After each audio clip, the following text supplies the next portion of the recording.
Conteúdo de biologia, poluição. Existe na natureza um equilíbrio biológico entre todos os seres vivos. Tudo que prejudica esse equilíbrio e o altera pode ser chamado de poluição. A poluição é provocada pela atividade humana e está relacionada à concentração das populações. O homem produz resíduos e lixo, explora os recursos naturais, destrói ecossistemas para se fixar, construir moradias e plantar em excesso, o que dificulta a natureza de se recuperar. Portanto, quanto maior for o número de pessoas, mais intensa será a poluição. Tipos de poluição. A poluição ambiental pode ser tomada vários aspectos, dependendo do tipo de poluente e da parcela do ambiente mais afetada. De modo geral, podemos considerar a poluição do ar, da água e do solo. Outras formas de poluição também podem ser citadas, são a medicamentosas, a sonoras e a radioativa. A poluição do ar. A poluição do ar resulta dos tipos da quantidade de poluentes que nele se encontram. É especialmente comum nas grandes cidades e afeta não só o homem, mas também as plantas e os animais. Os poluentes do ar podem ser diversos tipos de gases tóxicos e populares e partículas sólidas. Os principais gases poluentes são o dióxido de enxofre, os sulfatos, os monóxidos de carbono e o dióxido de nitrogênio, os óxidos de chumbo e etc. As partículas mais sólidas mais comuns na atmosfera são a poeira, o fragmento de sílica, partículas de amianto, grãos de pólen, esporos de fungos e bactérias, vírus e vários outros. As principais fontes de poluição do ar são as indústrias, os motores dos carros e dos aviões e as queimas de lixo. Raramente a poluição do ar se deve a um tipo de poluente. Nas grandes cidades, o que ocorre é uma associação dos diversos agentes poluentes, o que frequentemente agrava bastante a situação. Por exemplo, o dióxido de enxofre, o poluente mais comum na atmosfera, sozinho é capaz de provocar sérios distúrbios respiratórios. E quando se combina com sulfatos, torna-se mais perigoso ainda, podendo causar a morte de pessoas devido a complicações pulmonares. Vários tipos de moléstias crônicas dos pulmões, ataques de asma e bronquite e as reações alérgicas das vias respiratórias são causadas por gases tóxicos e partículas de suspensão na atmosfera. Um exemplo é o das fibras de amianto, que causa câncer de pulmão, e essas fibras podem ser consideradas em quantidade bastante elevada na atmosfera das grandes cidades, pois escapam de lonas de freios dos carros. A poluição das águas. A atividade humana vem causando nos últimos anos um grande impacto nos ecossistemas aquáticos. São muito frequentes as notícias das mortandades de peixes e de outros organismos em rios e litorais poluídos. Também são comuns as notícias sobre contaminação de alimentos provenientes de rios ou mar. Os rios que servem a regiões mais povoadas sofrem descarga contínua de desejos humanos, detergentes domésticos, resíduos industriais, fertilizantes e defensivos agrícolas, e vários outros. Todo esse material orgânico e inorgânico causa a poluição das águas. Mesmo águas subterrâneas têm sido contaminadas por produtos que não são biodegradáveis. Os esgotos da cidade, por exemplo, lançam nos rios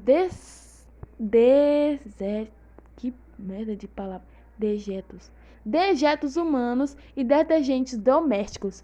Os excretos humanos constituem matérias orgânicas favoráveis ao desenvolvimento de certas bactérias, cuja intensa atividade se reduz à quantidade de oxigênio na água, impedindo a existência de organismos mais complexos.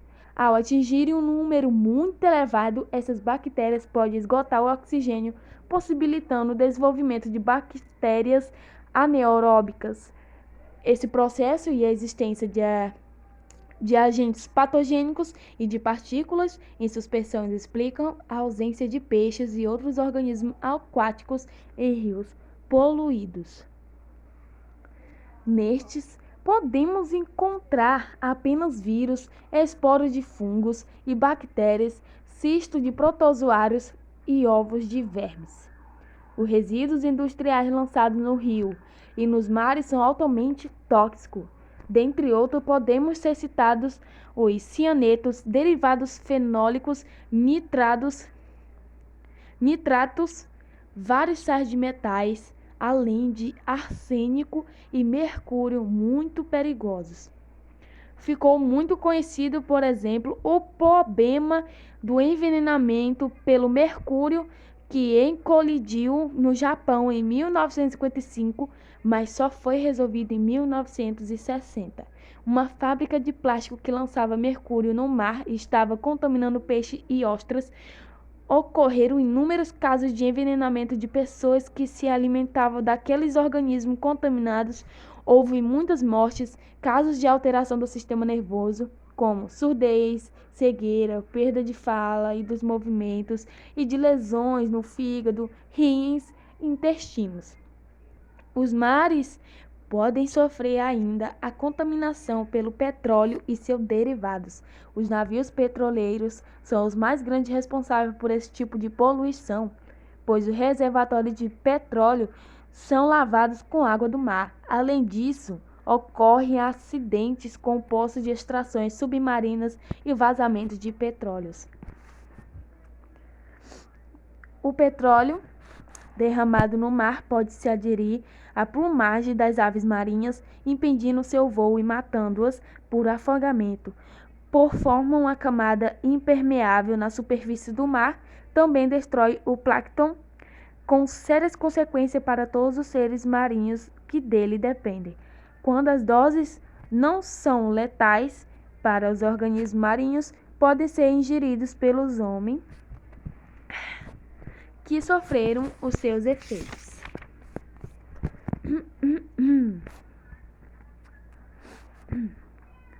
A poluição do solo.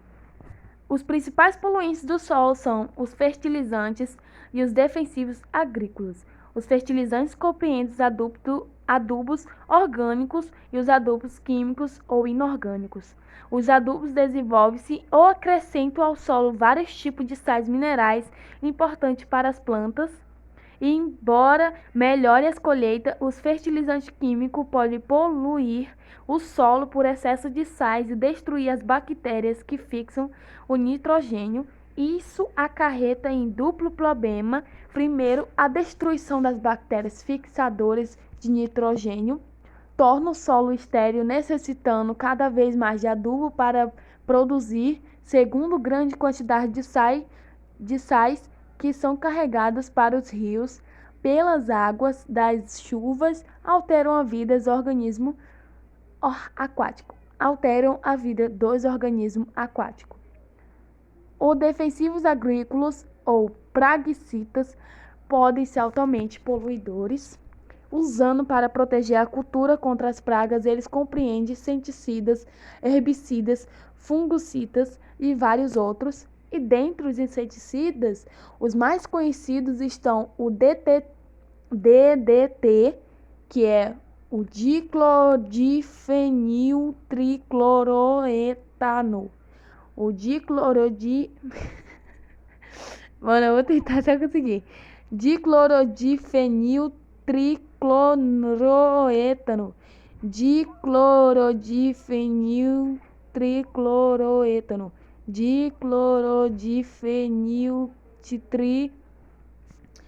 Diclordifeniltricloroetano. Diclordifeniltricloroetano. E o BHC, hexaclorociclohexano. Hexaclorociclohexano. Hexaclorociclohexano.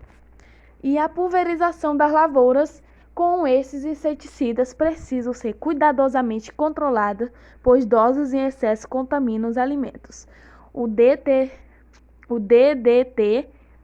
que é altamente tóxico, pode ser progressivamente acumulado nos organismos, especialmente nos tecidos gordurosos. Por exemplo, as minhocas que vivem no solo que contém unidade de inseticida por grama pode acumular até 40 unidades por grama, e os pássaros que comem chegam a concentrar 200 unidades por grama.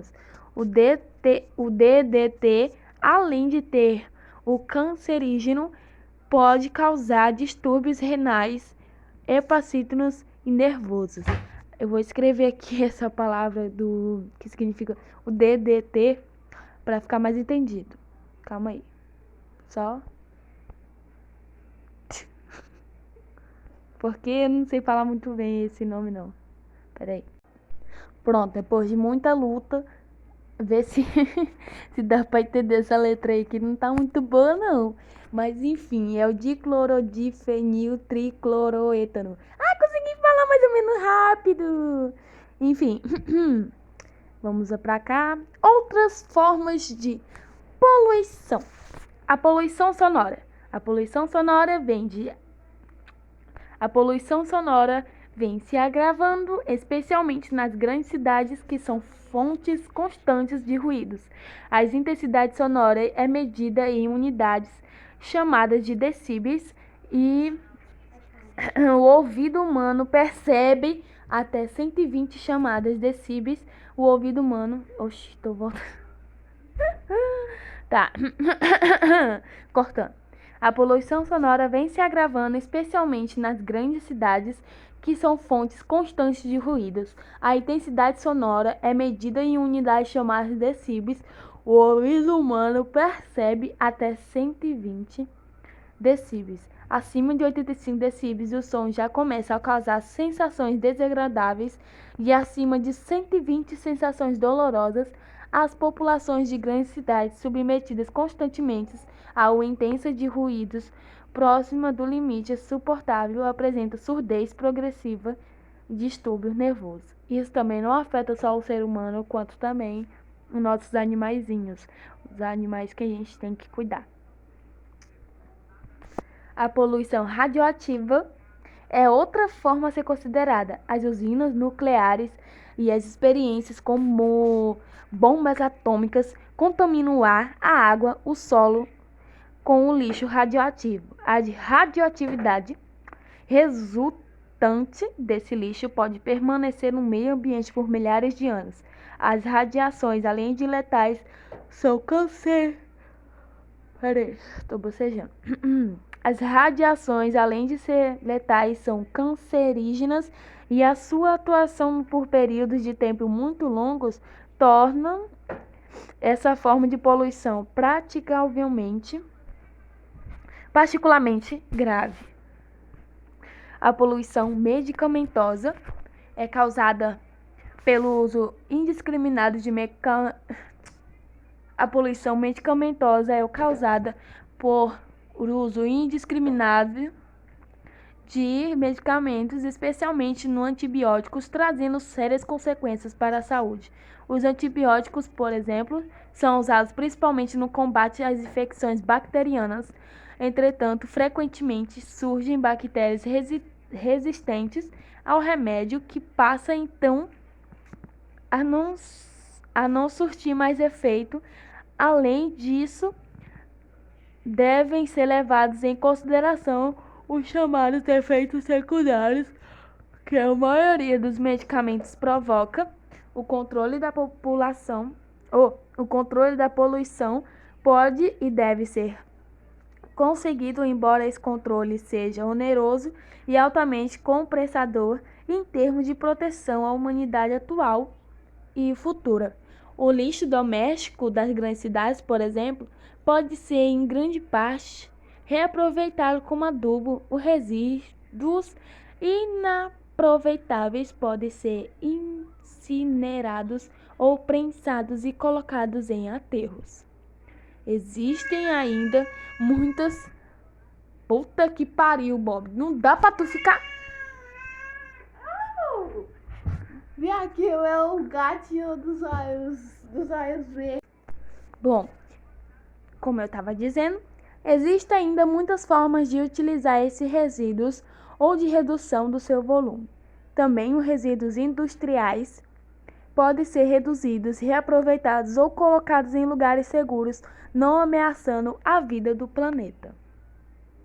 Efeitos biológicos da poluição. Vamos ter aqui a inversão térmica, que é um fenômeno que ocorre principalmente no inverno e nas grandes cidades. Para entendê-lo, vejamos como ocorre a dispersão dos poluentes atmosféricos em condições climatológicas normais. O Sol aquece a superfície terrestre, que libera calor. O ar quente sobe, levando junto os poluentes.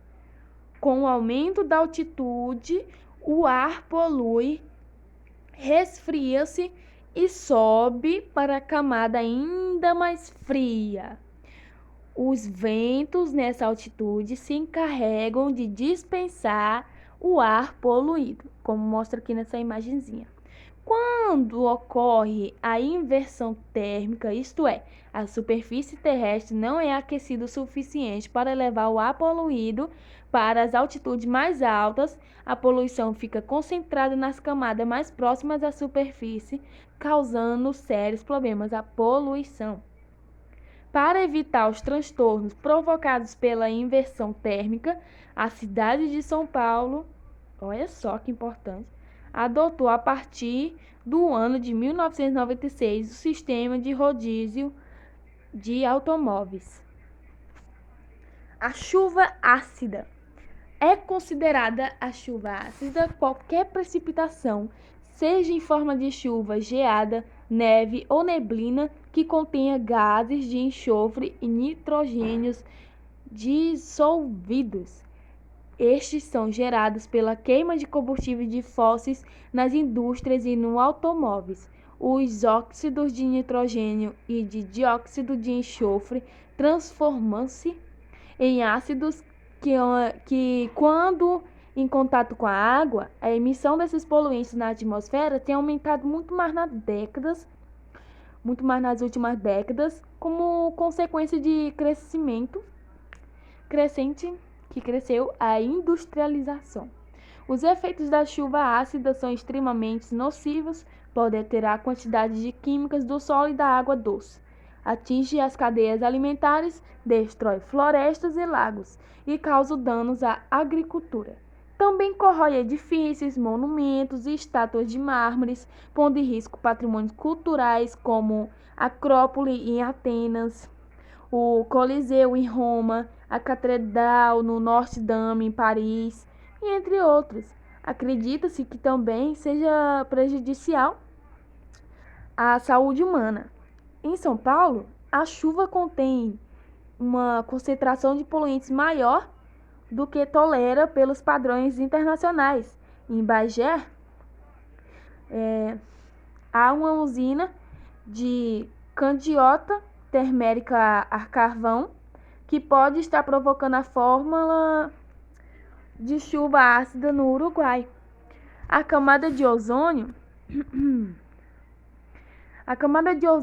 a cerca de 20 km de altitude na atmosfera, existe uma fina camada formada pelo gás ozônio, onde tem uma combinação de 3 átomos de oxigênios, e este gás é produzido em uma quantidade muito pequena pelas plantas verdes, e a sua importância para a vida na Terra é curiosa. Por quê? Porque muito tóxico. É nocivo às plantas, bactérias e os animais, e é, ao mesmo tempo, fundamental para a manutenção da vida do planeta, porque concentrando na atmosfera, ele barra os raios ultravioletas muito nocivos a toda a vida. Em 1985, a NASA anunciou a existência de um imenso buraco nessa camada, onde uma região da concentração do ozônio era sensivelmente menor, localizada sob a Antártica. Estudos posteriores identificaram buracos em outras regiões do planeta e também registram-se aumento de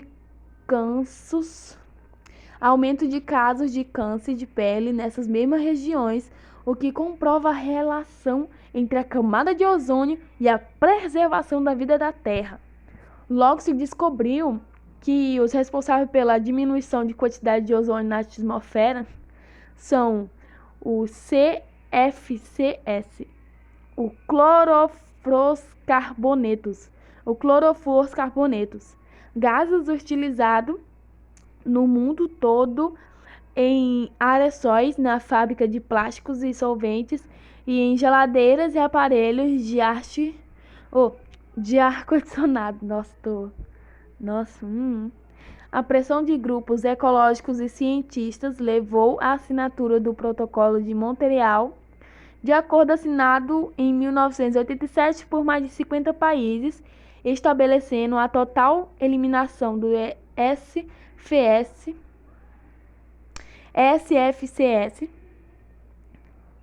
até o ano de 2010. O uso desses gases tem diminuído continuamente em todo o mundo, inclusive no Brasil. No entanto, calcula-se que devido à quantidade de SFCs, por que eu tô falando assim? Será FCF? Mano, tô falando no F primeiro, é CFCs. Presente na atmosfera, a reconstituição completa na camada de ozônio levará mais de um século. Vimos aqui agora o efeito estufa, que é um fenômeno provocado pela propriedade que possui determinados gases, como o dióxido de carbono, o metano, o óxido de nitroso, o ozônio e o clorofluorcarbono, que de manter o calor na atmosfera, impedindo que escape para o espaço depois de refletido pela Terra.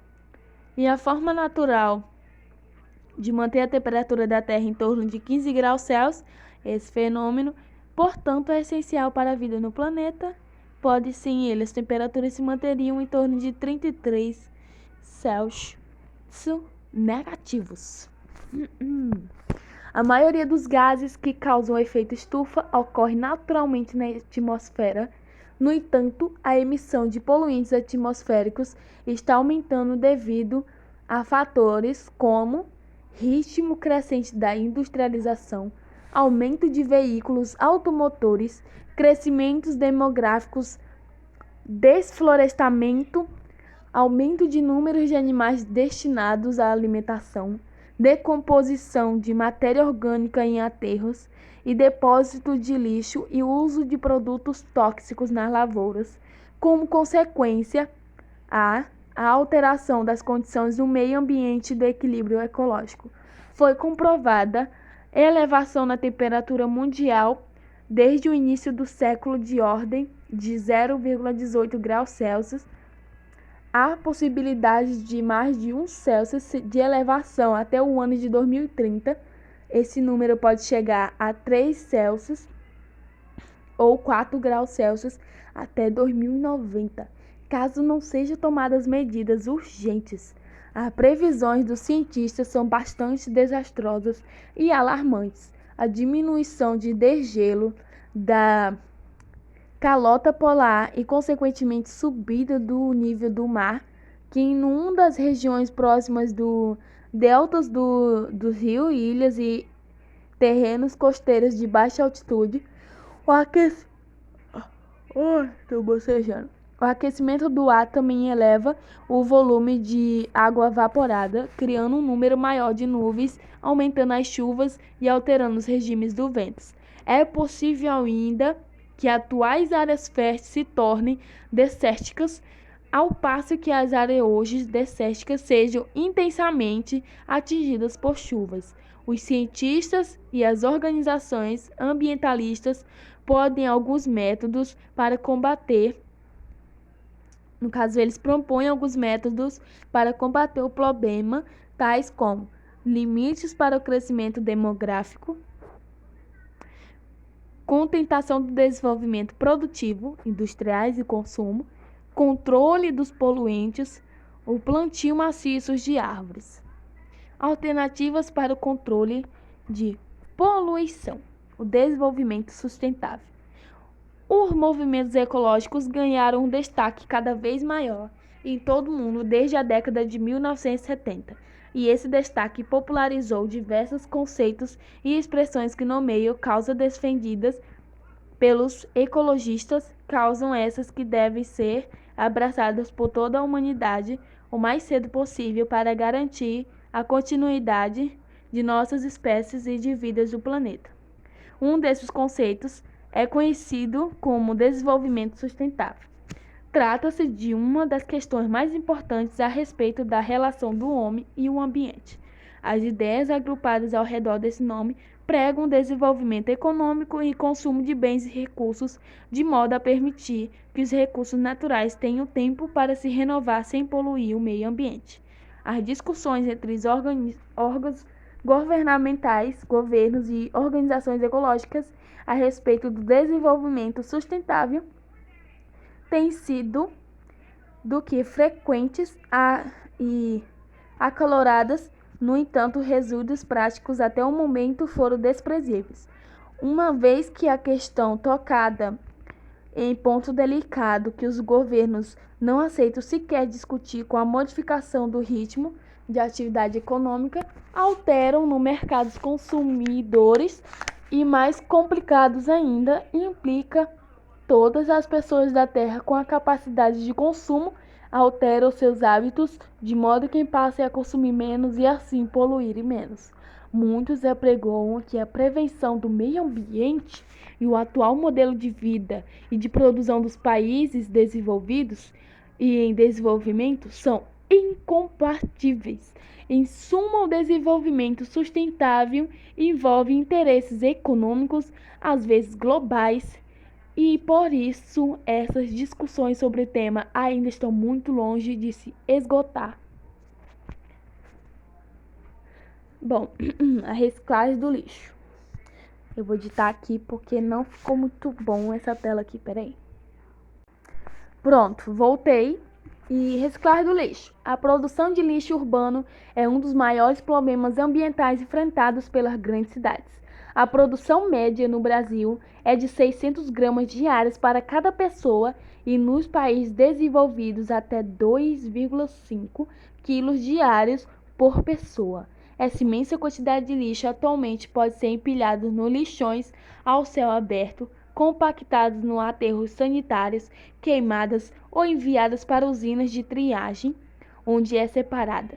No Brasil, o mais comum são os lixões, onde o lixo favorece a proliferação de moscas, ratos e baratas, exposição à população próxima a risco de saúde e ainda pode contaminar lençóis subterrâneos de água. E a melhor solução para o problema de lixo é a reciclagem, um processo que consiste em separar o lixo em basicamente 5 categorias: papel de plástico, vidro, material orgânico e resíduos não aproveitáveis. Vejamos ainda as características de cada material. Temos aqui o plástico, que é reciclado, tem suas características alteradas, sendo utilizados para fabricação de brinquedos, tubulações e sacolas. Nem todo plástico é reciclável. Cabos de panelas e embalagens de biscoito e doces, por exemplo, não são reaproveitáveis. O metal, o mais atrativo da reciclagem de metais, além da economia do próprio recurso no ambiente, é a economia de energia. Uma tonelada de alumínio reciclável gasta 95% de energia a menos para ser produzida em comparação com uma tonelada extraída de bauxita, minério de alumínio existente na crosta terrestre. Na crosta terrestre. Somente latas e finos de cobre e arame podem ser reaproveitados. Temos aqui também o papel. A degradação do papel muito lenta e o alto consumo ambiental, com sua porção implicada, mais de 20 árvores adultas são sacrificadas para cada tonelada de papel, tornam a reciclagem do papel uma das mais importantes A economia da energia também é considerável, cerca de 71% em relação ao papel primário obtido diretamente de árvores. Para cada tonelada. Os principais tipos de papel reciclado são jornais, revistas, folhas de caderno, computador e fax, caixas, envelopes, cartazes e fotocópias, etiquetas adesivas, papéis carbonos, fitas adesivas, papéis plastificados e parafinados e tocos de cigarro não podem ser reaproveitáveis. O papel reciclado é utilizado principalmente em embalagem, pois o processo o torna mais grosseiro. Elara, faz silêncio aí, minha irmã. O vidro. O maior atrativo que o vidro reciclado oferece em relação à reciclagem é a economia da matéria-prima. Não há perda. 1 tonelada de vidro recolhido do lixo torna-se 1 tonelada de vidro reciclado. A economia de energia é de cerca de 13%, o que torna sua reciclagem ainda pouco atrativa. Somente podem ser reaproveitadas embalagens, garrafas e copos. É importante notar que o vidro é praticamente eterno, não é biodegradável. Já foram encontrados recipientes de vidro de mais de 2.000 anos intactos. Os materiais orgânicos, onde a parte orgânica do lixo passa pela compostagem, de processo que consiste na degradação do lixo por meio do micro-organismo em tanques chamados de biodigestores. O material sólido resultante de composto é utilizado como adubo. Também é produzido o gás metano, utilizado como combustível. Os materiais não recicláveis são as partes do lixo para as quais não existem processos de reaproveitamento, tais como borracha, plásticos sujos e areias. Essas partes têm como destino os aterros sanitários. O uso racional de inseticidas e controles biológicos. São chamados de praguicidas as substâncias venenosas utilizadas para combater as pragas. Seres que prejudicam as plantações e as substâncias são classificadas em herbicidas, matam ervas daninhas, fungicidas, matam fungos, inseticidas, combatem insetos e nematócidos, matam nematódios. Os praguicidas são outro problema ecológico sério e preocupante, pois afetam indiscriminadamente os seres que ficam expostos a eles, causando diversos e graves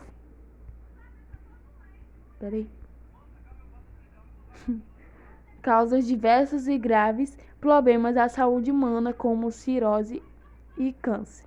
E também atacam os seres vivos, perturbando todo o ecossistema, onde são introduzidos muitos inseticidas e agrotóxicos, alcançam as águas marinhas, contaminando o fitoplâncton, e a partir daí a cadeia alimentar os transfere e acumula progressivamente nos demais seres marinhos. Já foram encontradas altas concentrações de DDT, o que causou uma verdadeira campanha anti-praguicidas em peixes marinhos a muitos quilômetros de distância dos locais onde foi utilizada. Essa mesma contaminação progressiva ocorre em galinhas que, ao se alimentarem de minhocas que acumularam inseticidas em seus tecidos por devorar os restos de folhas, têm sua carne tornada imprópria para o consumo. As campanhas e movimentos contra o uso indiscriminado desses venenos são mais que justificáveis e dignas de apoio, mas se esbarram em obstáculos tão formidáveis quanto seus argumentos. A sempre crescente população mundial, necessitando de uma produção de alimentos que também deve ser cada vez maior, e pode ser a pressão das indústrias químicas economicamente impróprias e capazes de pressionar os governos, que deveriam impor restrições ao uso dos praguicidas. Uma alternativa, o controle biológico. Percebido o perigo que o uso descontrolado de praguicidas representava para os seres humanos e para os ecossistemas em geral, ecologistas e biólogos do mundo todo passaram a buscar, na própria natureza, meios seguros de conter as pragas, uma vez que o controle desta é realmente necessário diante de um mundo que precisa de cada vez mais alimentos. Não demorou e foi muito encontrada uma solução que ainda está longe de ser utilizada no modo maciço, mas sem dúvida é a melhor alternativa para os venenos industriais. O chamado controle biológico, pois é inteiramente natural, trata-se de identificar na natureza um predador ou um parasita da praga que se precisa combater e introduzi-lo nas plantações. Uma vez que esses são locais onde as pragas estão amplamente disseminadas e sem inimigos, o predador parasita ao encontrar com facilidade e causa uma devastation, preservando a lavoura. A maior vantagem de controle biológico, de ser seletivo somente a praga, sofre os efeitos do controle. Outros seres vivos são afetados. O mais famoso uso do predador para controlar uma praga agrícola é o uso da joaninha para controlar o purgão. O inseto verde que suga seiva de plantas, às vezes milhares em uma só. As joaninhas foram introduzidas em plantações afetadas por pulgões e em pouco tempo diminuíram muitos prejuízos que os pulgões causavam. A identificação de uso de inimigos naturais de pragas promete expandir-se nos próximos anos à medida que a pressão por alimentos mais saudáveis para o ser humano e ambiente aumenta. Reciclagem. Um dos maiores problemas das grandes cidades é a falta de lugar para o lixo recolhido. De cada 100 kg de lixo, 100 kg no caso, 63 são jogados no córregos e rios, 34 atirados em terrenos baldios e somente 3 kg em cada 100 são recolhidos pelo serviço de limpeza e levados para lugares adequados. Então, o que fazer com o lixo que não é recolhido, que acaba se tornando um perigo para a saúde pública nas transições de doenças ou então poluindo o lençol freático com o chorume? A resposta seria reciclar. Então, poluindo o lençol freático com o chorume, a resposta certa seria reciclar. O que você pode fazer? Um exemplo é o papel, pois se todos os jornais lidos em São Paulo diariamente fossem reciclados, em 1700 as árvores poderiam ser poupadas por dia e no final de cada ano seria uma floresta inteira. E olhe que o papel pode ser reciclado até 12 vezes. Nossa, bugou aqui. Tá. A mesma coisa pode ser feita com vidros, metais e restos de comidas que poderiam ser transformados em adubos orgânicos para a agricultura. Uma maneira simples de evitar o aumento de lixo é escolher, na hora de comprar, produtos com poucas embalagens e embalos com materiais que podem ser facilmente reciclados. Se as famílias pudessem separar o lixo em casa, o que não é fácil, os materiais assim separados poderiam ser aproveitados diretamente pelas indústrias, poupando o meio ambiente.